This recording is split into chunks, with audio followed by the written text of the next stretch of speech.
Hello, fight fans, and welcome to another edition of Monday Night Fight Talk. I am very excited to be back with you today. Again, I apologize for last week. I had a really busy weekend, a really busy week ahead of me. I felt under the weather on Monday. I unfortunately didn't have time to get that recording out for all of you to listen to. So again, I apologize.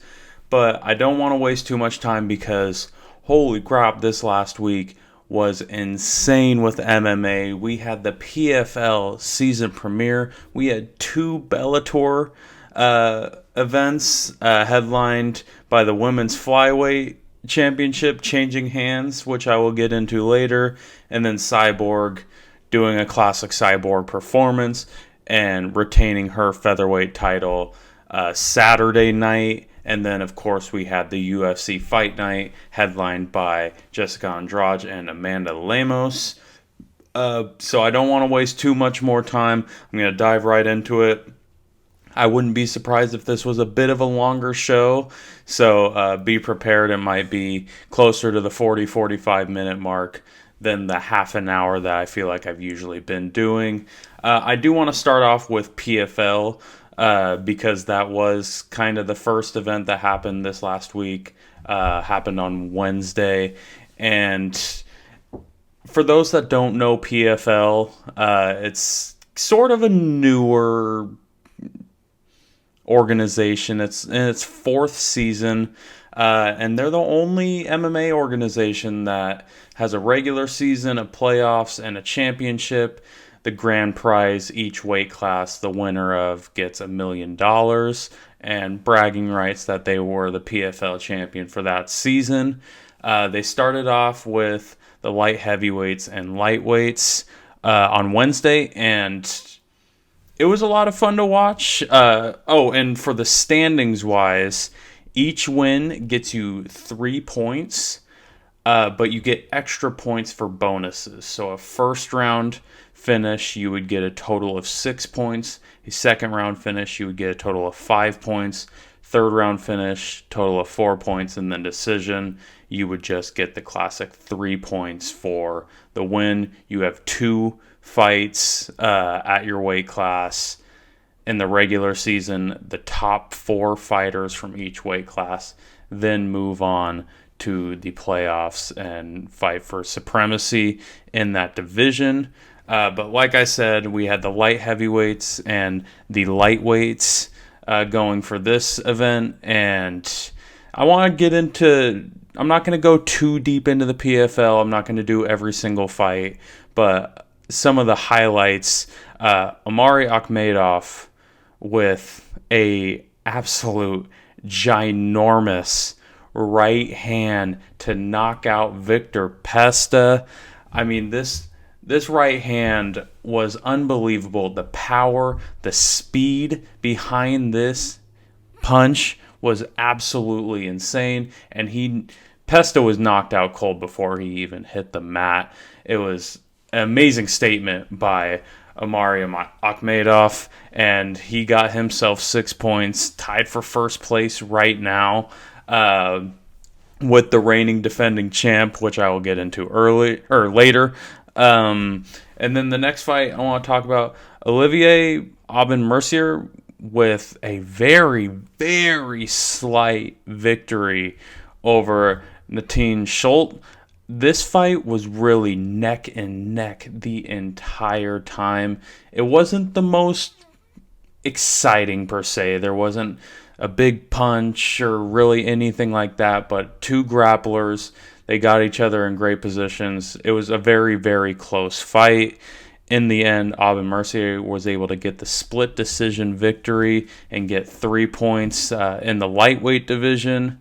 Next fight I want to talk about is from the reigning defending champ, Antonio Carlos Jr. He made very, very quick work of Dylan Monte. There's a reason this guy's the reigning defending champ. And it was very, very clear in this fight. He completely outclassed Monte. This fight didn't really seem close. It was very short. eventually, Carlos was able to get him in the Darce choke. I believe it was. It was a Darce or Anaconda, I think. But either way, he was able to get the submission victory, make quick work. And like I said earlier with Akhmedov, those two are now tied for the first seed in the light heavyweights with 6 points with getting the first round finish. In the co-main event, Roush Manfio, the reigning defending lightweight champion, went up against Don Madge. Madge was actually winning this entire fight. Manfio just wasn't doing enough. He seemed to be very hesitant to throw a whole lot, while Madge was kind of throwing a little more caution to the wind. He had less to lose, obviously, going against the reigning champion in the first fight of the season. But it really just didn't seem like Manfio was doing a whole lot. But then out of nowhere, he caught him. He got him with right on the button, knocked him out, was able to win. I think that was in the third round. So right now, actually, Manfio's number one because he was the only lightweight to even get a finish in the first round, or in the third round, I should say. But overall, great comeback performance by Manfio, but Don Madge also has nothing to be upset about. I mean, I guess you could say he probably upset about getting knocked out in a fight that he was winning, but he did look great in that matchup. And then the last one I want to talk about is, of course, the main event. Clay Collard gets a amazing upset victory over the UFC veteran Jeremy Stephens. This fight was epic. If you are thinking of getting into PFL, if you haven't watched it at all, I am telling you, if you watch Jeremy Stephens versus Clay Collard, you will be hooked instantly. This fight was unbelievable. Two brawlers just going at it, throwing caution to the wind, throwing big strikes. Ultimately, Clay Collard was the more active fighter. Jeremy Stephens, as we know, he can be a little, I don't want to say hesitant because that's not really what he is, but he's more of the big shot guy. So the volume isn't always there for Jeremy Stephens. Where Clay Collard, he got the volume in this fight and caught Jeremy Stephens with a lot of strikes, was extremely accurate. He was able to get the humongous win over, I mean, a lot of people were thinking Jeremy Stephens was going to come in and absolutely dominate this lightweight division. I just want to give you guys a quick rankings update. I'll probably do this every single week with the weight classes that then fight for that week. So light heavyweight, like I said earlier, Antonio Carlos Jr., Omari Akhmedov, both are tied for first technically with 6 points. Tied for third is Rob Wilkinson and Corey Hendricks with 5 points. Martine Hamlet has 3 points, and then Oxtolis, Sordi, Soto, Pesta, and Monty all lost, so they, of course, have 0 points. In the lightweight division, the reigning champ, Roush Manfio, has 4 points. He was the only one to get a finish in the lightweight division, so as of right now, he's number one. Clay Collard, Alexander Martinez, Olivier Aubin-Mercier are all tied for second with 3 points. Schultz, Ray, Stevens, and Madge have 0. And then Anthony Pettis and Miles Price fight on May 6th. So 2 weeks from now, they'll be on that card. I'm not quite sure why they weren't on this one, but who knows. They're going to be fighting in 2 weeks. And then this coming Thursday will be the featherweights and heavyweights. I'll go over that in next week's show. And then next thing I want to talk about, Bellator 278. This was the Friday episode. Both events took place in Honolulu, Hawaii, but they were kind of separated from each other. First up, I'm going to talk about the Grand Prix wildcard matchups. Enrique Barzola gets a decision victory over Nikita Mikhailov. This fight was a lot of fun to watch. Barzola did win pretty handily. It was pretty obvious that he won this fight, but it still was a lot of fun to watch. Next up, he goes to the quarterfinals to face the number 4 bantamweight contender, Magomedov. That's going to be a really, really exciting fight. A very, very tough test for Enrique Barzola. And then the other wild card matchup was Danny Sabatello versus Jornel Lugo.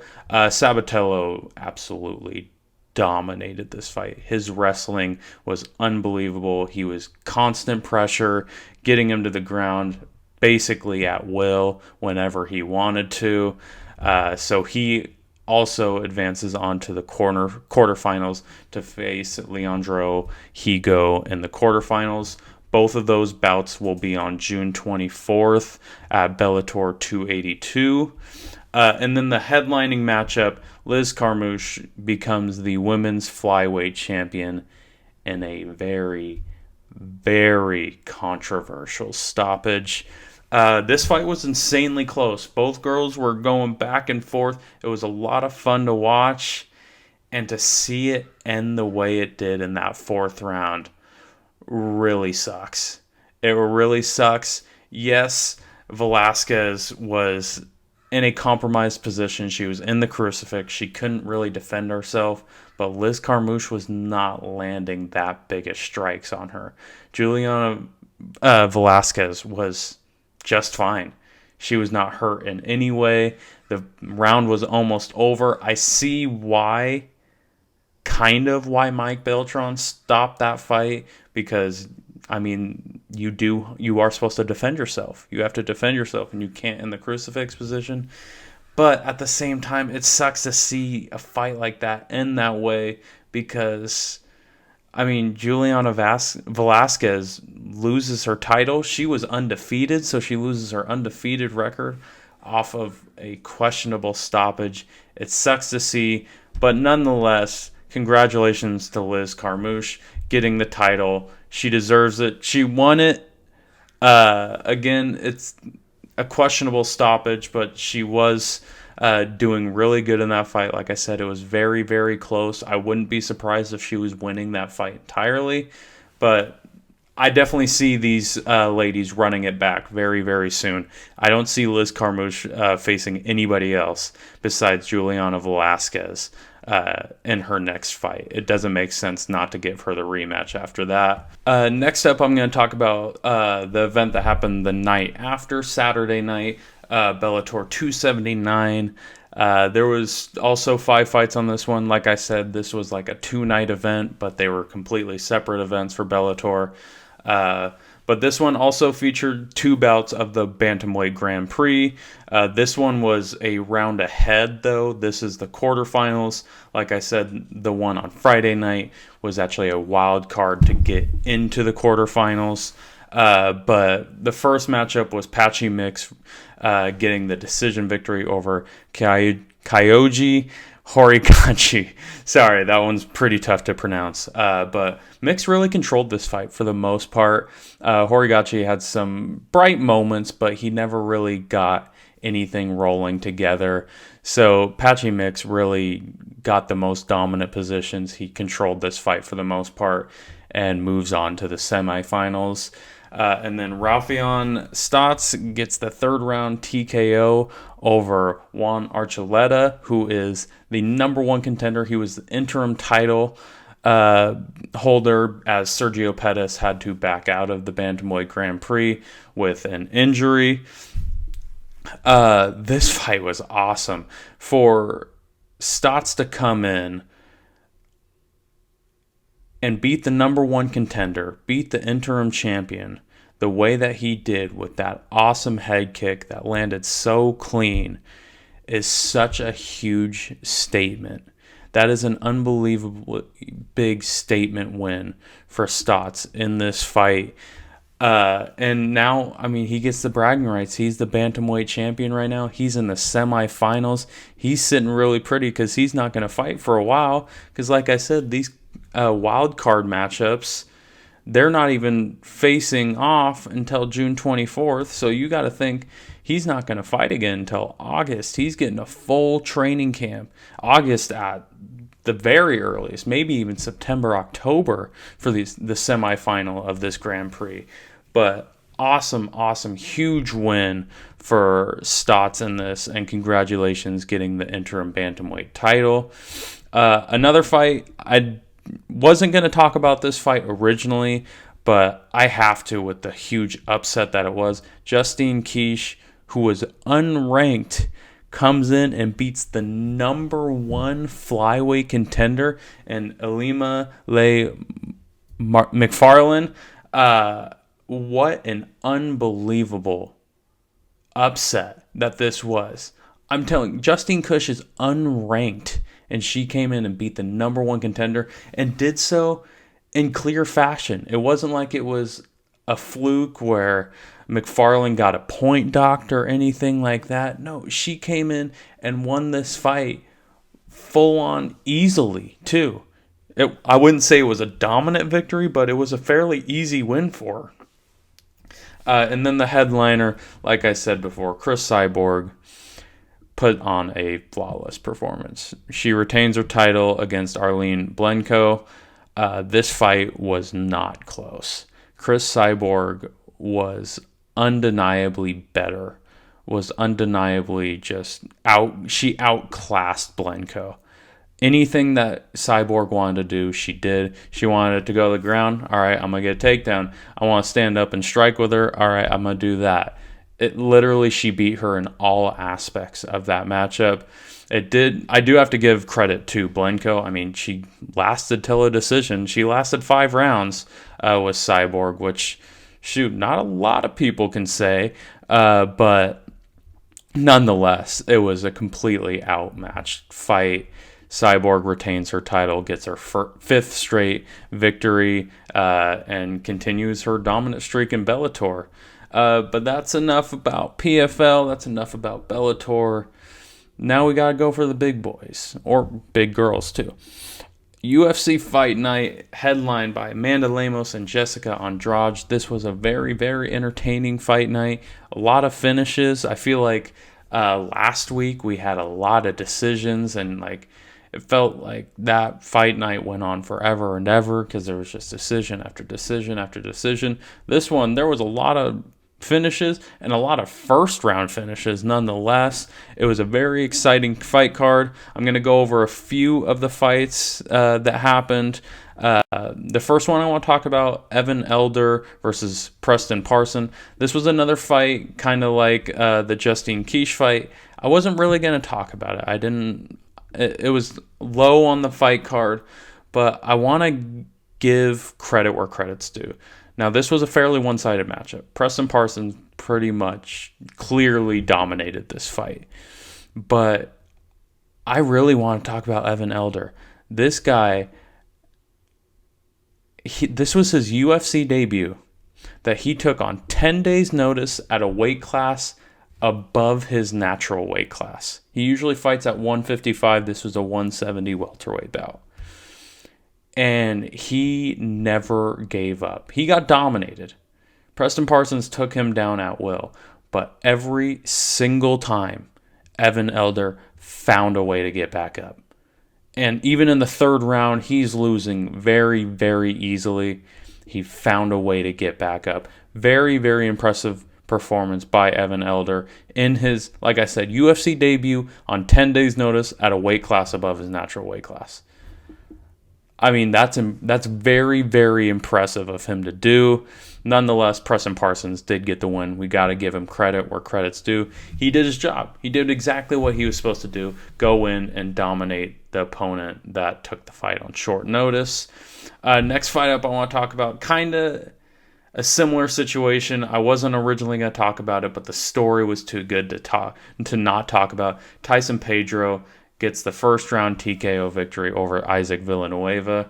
I was shocked, to say the least, at Tyson Pedro's performance. And that's not saying he's not a good fighter. He's a great fighter. I mean, he's beat the likes of Paul Craig, but he was also not fighting for the last 4 years.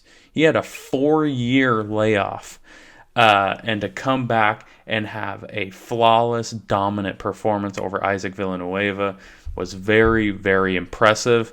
Villanueva, I don't know what it is with him, but I mean, he couldn't even stand on the leg after 7 leg kicks. That's all Tyson Pedro hit, was 7 leg kicks. And he was able to get a TKO victory after Villanueva basically couldn't stand, and then Pedro hit him with a huge right hand. That was the end of the fight.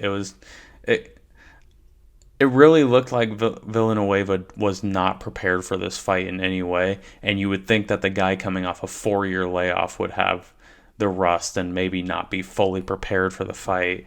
Not the guy that's the UFC veteran that's been around the game for as long as Villanueva has. But nonetheless, big comeback win for Tyson Pedro. Congratulations. Welcome back to the UFC. Another fight. This fight was given fight of the night, and for very good reason. Dwight Grant versus Sergey Hondazko. This fight was unbelievable. I mean, this fight could have stopped 3 different times. Like, seriously, this fight could have been stopped 3 times before this. These guys were trading blows, and the 3 times were like almost even. Dwight Grant was hitting Sergey was hitting Dwight Grant. It was unbelievable. This fight 100% deserved fight of the night, and then eventually Sergey caught Dwight with this nasty shot. Dwight Grant was not recovering from this shot. Gets the TKO victory. Huge win for Sergey. And then moving on to Jordan Wright versus Marc-Andre Barriault. This fight was very evenly matched, but still exciting in the short amount of time that we had with this fight. I believe this fight only lasted like 3 minutes, but Jordan Wright was able to get a couple takedowns, but ultimately Barriault was able to get a 6 submission. He tried to lock in a guillotine. Wright tried to get out of it, and that opened up the opportunity for Barriault to get on top, get the mounted guillotine, and there was no way. There was absolutely no way Jordan Wright was getting out of this guillotine choke, and Marc-Andre Barriault was able to get a huge submission win. Then next up, this is now the main card of this fight night, Lando Venata versus Charles Jourdain. If you can sit here and tell me that you bet for Charles Jourdain to win this fight by submission, you're one of 2 people. One, you're very lucky and just picked a bet that you thought could happen. Or 2, you're a liar. I would have never in 100 years guess that Charles Jourdain would have won this fight by submission. He's a knockout specialist. He's a striker. He doesn't really go to the ground. But I got to say, I'm impressed. I was very impressed with his ground game against a guy like Venata, who is a great wrestler, and he dominates people on the ground. But eventually, Charles Jourdain was able to get in that anaconda choke. It was either an anaconda it was an anaconda choke. Was able to get the victory. Huge win for Charles Jourdain. And then next up, Macy Barber versus Montana De La Rosa. Macy Barber really needed this win. She was able to get it, and she did so fairly easily. It was an entertaining fight, but ultimately it was pretty clear that Macy Barber was the better fighter in this one. It's a big win for Montana De La Rosa. Yeah, she doesn't have a ranking by her name. You can say this and that about her. She's never really been in championship contention, but she is a veteran of this game. She has been around the UFC for a while. She's had a lot of UFC fights. And for Macy Barber to come back after not this last fight, but 2 fights before that, she was on a 2-fight losing skid. And then for her to come back, now she's on a 2-fight win streak. Hopefully, for her sake, she's going to start climbing the rankings again and live up to that nickname, Macy the Future Barber. But overall, great win for Macy Barber. Next up is the co-main event of the evening, Guida versus Claudio Puelis. What a performance by the Prince of Peru, Claudio Puelis. Guida is an amazing performer. He has been around the game for so long. He has fought some of the greatest lightweights this company has ever seen. And for Puelis to come in there and get the victory the way he did, again on the ground against Guida, who, as if you know Guida, you know Guida loves to be on the ground. He has great submissions. Puelis has better submissions, apparently, at least at this point in Guida's career. It really seemed like every time Guida would get out of one submission, Puelis would put him in another one. And then you get out of this one, and then you put him in another one. Eventually, Guida tried to slip out. Puelis hit that knee, got the knee bar, his third submission via knee bar in his UFC career. And 100% honesty, I would, after that performance against a guy like Guida, I would not be surprised to see a ranking by his name or his next opponent be a ranked opponent. I think at least one of those things should happen. Preferably, honestly, both. I believe that the number 15 ranked lightweight right now is like on a 3-fight losing skid, at least 2-fight losing skid. Puelis has been dominant since he's joined the UFC. I think you have to. 5 straight wins for Puelis now. The only loss he has was his UFC debut, and that was in 2016. He hasn't lost in the UFC since 2016. Granted, there are some layoffs in between some of these fights, but at this point, you got to give him a ranked opponent, or you got to give him a ranking, or both. For the fact of the matter, Claudio Puelis, absolutely dominant win in the co-main event. And now for the main event of the evening, Amanda Lemos coming in 5 straight wins on a roll in the women's strawweight division. Jessica Andrade coming back down to the strawweight division where she was once champion after trying it out at flyweight. Obviously, that didn't really go her way. She lost to Valentina Shevchenko. She was able to come back and get a win over, I can't remember off the top of my head who she got the victory over, but she was able to get one more victory, now going back down to strawweight. This fight really, at the end of the day, showed the experience and just the flat-out brute strength of Jessica Andrade. Lemos didn't look bad at all. This fight was fairly short. I believe it was only like 3 minutes and 13 seconds, but Amanda Lemos, she was landing her strikes very clean. She was winning the stand-up game for the most part. She was landing very clean, accurate strikes, but Andrade is just too good of a grappler. She was able to sink in a submission that the UFC has never seen before. She got a standing arm triangle. The amount of strength it takes to accomplish a standing arm triangle is absolutely insane. Again, you can tell that Andrade has fought at bigger weight classes. She's the only UFC fighter in history to have, or at least in women's UFC history, to have wins at 3 different weight classes. So she's fought at bantamweight before. And now she's back down at 115, facing these girls. Of course she's going to have a strength edge, but not only that, she has the experience that she's faced the likes of Valentina Shevchenko. She's beat Rose Namajunas. She's faced Yang Wei Li. I believe she's faced Joanna Jędrzejczyk.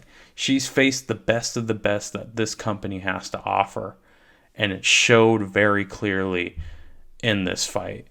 Next up, I'm going to do both of these ladies. For Jessica Andrade, I hope she stays at strawweight. I think that's where she's best fit. I don't think she's going to get a title shot right away.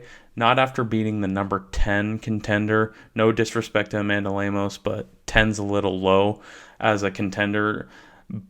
Plus, Carla Esparza is obviously up next. It sounds like Marina Rodriguez is next in line after that. So I just don't see Jessica Andrade jumping the line over Marina Rodriguez. But a fight I would love to see, Jessica Andrade versus Mackenzie Dern. Honestly, whoever won this matchup, I think, should have faced Mackenzie Dern. Because right now, Mackenzie Dern doesn't have really a whole lot of options to face.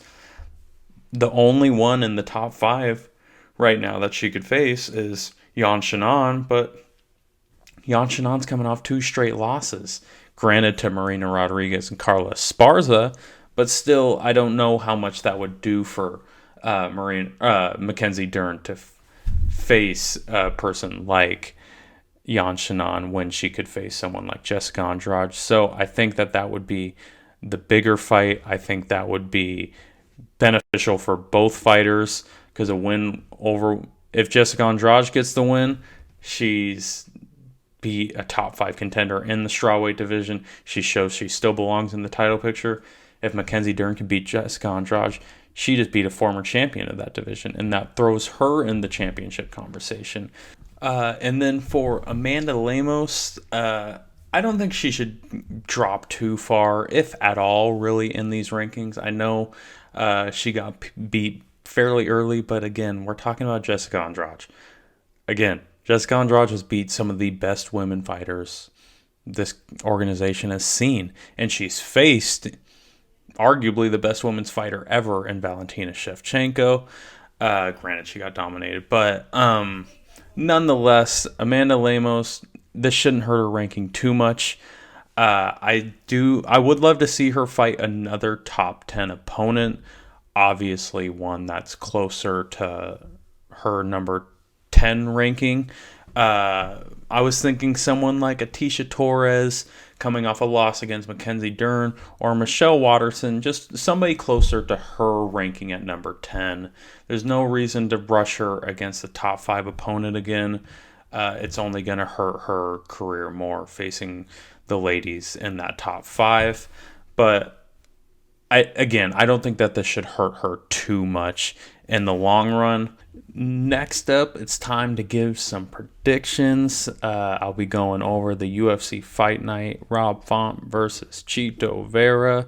I'm going to take a deep dive into the main event, but first off, I do want to go into some of the prelim fights, all of the main card fights, and eventually I'll get to Rob Font and Chito Vera. First matchup I want to talk about, Gina Mazzani versus Shayna Young. I'm not going to lie to you, the biggest reason I want to talk about this fight is I actually know Gina kind of personally. I've met her plenty of times. So I do want to show her some love, talk about her. But also, I do think that this should be a very good fight. I do think Gina would love to get this fight to the ground. She's a tremendous wrestler. She loves to use ground and pound to her advantage, where Shayna Young, on the other hand, will want to keep this fight on the feet. She has great striking. She has amazing kicks. So definitely contrasting styles in this fight. But I'm going to roll with the grappler in this one. I'm going to roll with Gina. I think mostly because of Shayna Young's takedown defense, I believe is at only like 53%. And with Gina Mazzani being the good wrestler that she is, I think she'll take advantage of that and get the win by decision. And then next up, we have another grappler versus striker matchup.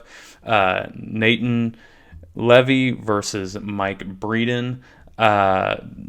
Like I said, this is another grappler versus striker matchup. Both guys coming into their second fight in the UFC off of losses in their UFC debut. So this is a big, big fight for both of them. But unlike the last fight, I'm actually going to roll with the striker in this one. I'm rolling with Mike Breeden, because he has an over 80% takedown defense. I think he'll be able to control the grappling of Levy very easily, or at least somewhat easily, and be able to get a second round TKO victory.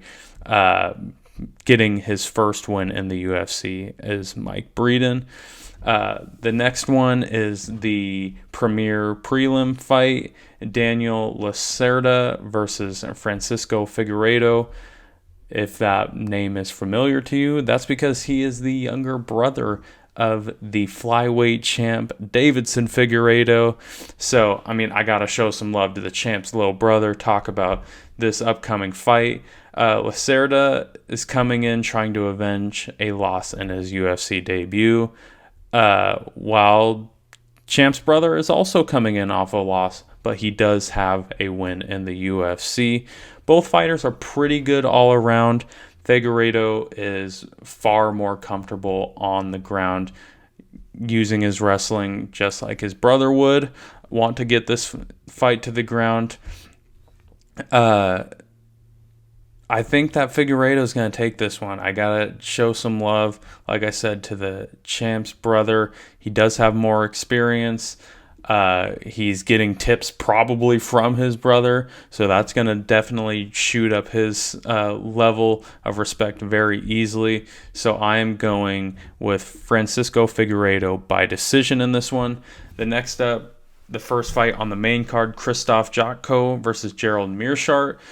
Both veterans of the fight game. They both have unbelievable amount of MMA fights. Jocko, I believe, has 28 professional MMA fights. Gerald Mirshard has like almost 50. If not, he might actually be at 50 already. So two very, very experienced guys going against each other. Mirshard is a jiu-jitsu master. He is a jiu-jitsu specialist, and that will be, without a doubt, what he leans on for the most part in this fight. Jocko, he's more of an all-around guy. He can take it to the ground. He's also a good striker. I think he's going to try to use his striking for the most part in this matchup because, like I said, Gerald Mirshard is a jiu-jitsu specialist. I don't think you really want to go to the ground with a jiu-jitsu specialist, but if it does end up going to the ground, at least Jocko will have the advantage of being a well-rounded fighter and not be too outmatched on the ground. Ultimately, I think the versatility of Jocko's game is going to benefit him in this matchup, and I'm actually going to pick Jocko to also win by decision. Next up, we have Darren Elkins versus Tristan Connolly. Elkins coming in as the well-rounded veteran versus the submission specialist and Tristan Connolly. Connolly is also fairly well-rounded, but is definitely a lot better on the ground. Elkins can kind of do more of everything. He's a little more well-rounded. I will say he also has an edge on the ground in his game, but he can stand up and trade with you also. Elkins is a very good wrestler, and he has tremendous pressure, and I think that's what's going to be the difference in this fight. I don't know how many opportunities Connolly's going to have for a submission because of the constant pressure that Elkins is going to put on him. I'm saying Elkins wins this fight via third round TKO. And next up, Jared Gordon versus Grant Dawson. Both of these guys love to use their grappling. There's a lot of grapplers in this fight card, and I'm very excited about that because there's a lot of casual MMA fans that don't like the grappling, which I get it. Striking is more fun. The mega knockouts are a lot of fun to watch, but at the same time, I do love some good grappling matchups, and that's what you're going to get with this one. Both guys average over 2.5 takedowns per 15 minutes. Dawson averages over 3 takedowns per 15 minutes. So this fight is definitely going to the ground. I don't see this being on the feet for a very long time. Gordon is more of the wrestler and wants to use the ground and pound. Grant Dawson is more of the jiu-jitsu, the submission guy. I think that submission is going to work a little bit more in this fight than per se the last fight that I was talking about. I have Grant Dawson winning this fight via second round submission. And then to continue, the grapplers, Andre Fili versus Joe Anderson Brito. We got another matchup. of two grapplers, and one of them is better at jiu-jitsu than the other. I feel like I keep saying this. But Fili is a good wrestler, has great ground and pound. Brito can really use both ground and pound and jiu-jitsu. He's very, very well-rounded on the ground, but is definitely better at jiu-jitsu than Fili. I think Fili will take this one by decision, kind of like the Elkins situation. I think his pressure is just going to be too much. He always has constant pressure when he's on the ground, so I'm taking Andre Fili in this fight via decision. Next up, we have the co-main event, the Ageless Wonder, the guy that comes in and wins almost every time, even though he's been in this game for an incredibly long time. Andrei Arlovski, the former heavyweight champ, versus Jake Collier. It's so hard to pick against Arlovski. I feel like every single time he comes up, I'm like, how is this guy still fighting? There's no way he's going to win this fight. And then he dominates. Really, the only one he's had trouble with lately is Tom Aspinall. But we've seen what Tom Aspinall can do. He's now I believe he's a top 5 heavyweight in the rankings. Jake Collier, no disrespect to him, he's a great fighter, but he's not Tom Aspinall. I can't pick against Andrei Arlovski in this fight. I think the experience is going to play a big factor in this. I'm going Arlovski, and I'm going Arlovski by a first-round knockout. And then next up, the moment we've been waiting for, the main event of the evening, Rob Font versus Marlon Chito Vera. I am unbelievably excited for this fight. Both have incredible potential to be main event title contenders in this matchup. As we know, Rob Font's the number 5 ranked in his division. Chito Vera is number 8. Both have humongous wins against top competitors in this bantamweight division. Font is coming off of a loss. Granted, that loss was to Jose Aldo, one of the best to ever step in the octagon. Meanwhile, Vera's trying to extend his win streak to 3 in a row, but his last loss was also to Jose Aldo.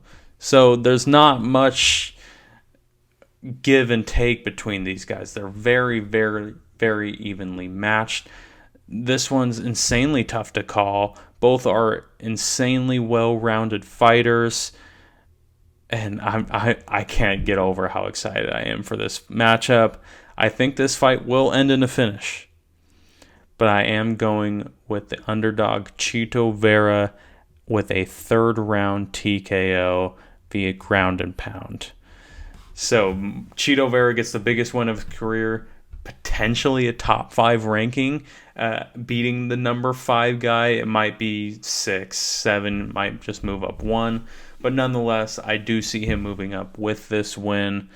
But that's all I have for you guys. Thank you so much for watching, for tuning in. Please like, subscribe, comment on this.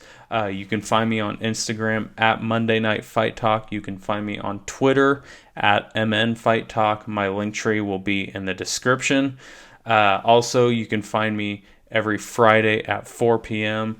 On Squabo Says YouTube channel. The Bolt, we do general sports topics. We just got done doing a full first round NFL mock draft, which was so much fun. We went through all the NBA playoff predictions, so tune into that. Squabo Says YouTube channel will also be in my description. But thank you all for listening again. Next week, same time, same place, I will be talking about the results of Chito Vera versus Rob Font. I will be giving a preview of UFC 274 coming up on May 7th. I'll also be going over the results of PFL that are happening this Thursday and anything else in the MMA world. If you guys have any topic ideas, or if you just want to hear my opinion on something, feel free to comment, to message me on Instagram and Twitter, comment on any of my videos. I would be happy to either just answer a quick comment or put it into my show. I'll give you guys a quick shout out. But again, thank you all for listening. You will find me Mondays, 5 p.m. on Monday Night Fight Talk. Same place, same time, same place on YouTube. Thank you all for listening.